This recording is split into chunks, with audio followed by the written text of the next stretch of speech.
ada satu rahasia besar yang terdapat dalam rangkaian waktu-waktu Ramadan, yang dengan itu Anda berpeluang tidak sekedar mendapatkan ampunan dari semua dosa yang pernah Anda kerjakan, tapi juga kemungkinan terkabulnya seluruh doa yang Anda panjatkan kepada Allah Subhanahu wa taala.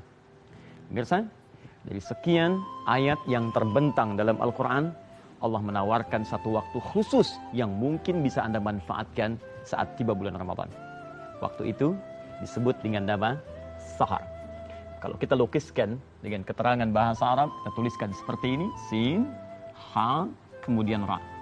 Sahar, waktu singkat menjelang fajar, kisaran 15 sampai dengan 30 menit saja. Bila kita bagi misalnya sekarang subuh 4.30, saya beri contoh saja, maka sahar kita bisa turunkan dari kisaran jam 4.00 hingga jam 4.30. Jamak dari kata sahar ini disebut dengan ashar. Asharun. Seluruh aktivitas yang Anda tunaikan di waktu ini disebut dengan sahur namanya. Sahurun. Ada sahar, ada ashar, ada sahur. Ada istilah makan sahur saat Ramadan. Kenapa disebut dengan makan sahur? Karena makannya ditunaikan di waktu sahar. Jadi bila Anda ingin tunaikan sahur, jangan lakukan jauh sebelum datangnya waktu sahar. Jam 2, jam 3 itu bukan sahur namanya. Itu makan yang diawalkan. Tapi tahukah Anda bahwa dalam Al-Quran ada rahasia besar. Ketika Anda tiba di waktu ini, bukan sekedar makan yang bisa saja Anda lakukan, tapi ada tawaran ampunan dari semua dosa yang pernah Anda kerjakan. Quran, surah ke-51, ayat ke-18. Ada sesuatu yang menarik di ayat ini sebagai tawaran dari Allah Subhanahu wa taala. Wabil ashari hum yastaghfirun. Wabil ashari, kita tidak ambil tadi sahar, ashar. Wabil ashari, dan di waktu-waktu sahar mereka ada orang-orang yang banyak beristighfar kepada Allah Subhanahu wa taala, memohon ampunan dari semua dosa-dosa yang pernah dikerjakan. Saudaraku, ada satu hal yang sangat indah sebetulnya, sinyal dalam Al-Quran. Ketika Anda tiba di waktu sahar, khususnya di bulan Ramadan, bulan penuh dengan ampunan, kenapa Anda tidak gunakan waktu ini bukan hanya sekedar untuk makan, tapi Anda alokasikan untuk memohon ampunan kepada Allah Subhanahu wa taala. Perhatikan kalimatnya, hum, berarti banyak. Mereka, tidak hanya Anda. Anda bisa berkumpul dengan keluarga dalam arti tadi yang bermakna banyak.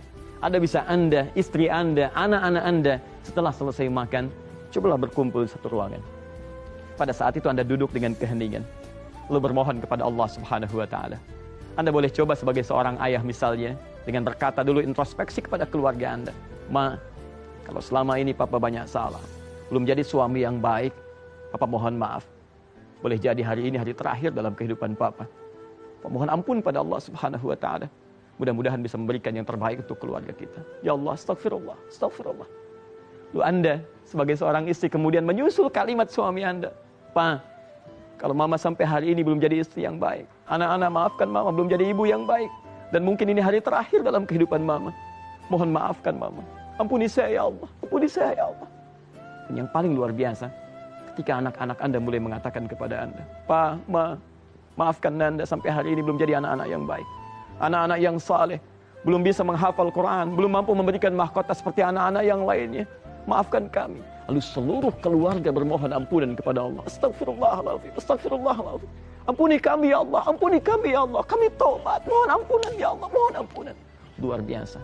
Maka pada saat itu berlaku satu hadis qudsi, diriwayatkan oleh 30 orang sahabat dari Nabi SAW. Apa yang terjadi? Allah jawab kalimat itu. Jika hambaku meminta, aku akan kabulkan. Jika dia bermohon, aku akan berikan. Dan jika dia memohon ampunan kepadaku, maka aku akan ampuni dosanya seketika saat itu. Aku akan ampuni dosanya seketika saat itu. Tidak ada yang lebih indah kecuali satu keluarga bermohon kepada Allah, beristighfar, dan saat itu diturunkan ampunan untuk satu keluarga besar itu. Mirsa, dimanapun Anda berada, kenapa Anda tidak manfaatkan kesempatan ini? Saat waktu sahar tiba, sekarang hari ke-10. Hari pertama Anda belum lakukan, kedua Anda sibuk makan, ketiga Anda cari menu makanan, yang keempat Anda sibuk bincangkan tentang menu itu. Kenapa di hari ke-10 ini Anda tidak coba untuk bermohon ampunan kepada Allah Subhanahu wa taala sehingga menjadi ahli surga untuk seluruh kehidupan Anda? Semoga Allah senantiasa membimbing kita untuk mendapatkan ampunan terbaik dari sisinya dan menjadi pribadi terbaik dalam kehidupan. Assalamualaikum warahmatullahi wabarakatuh.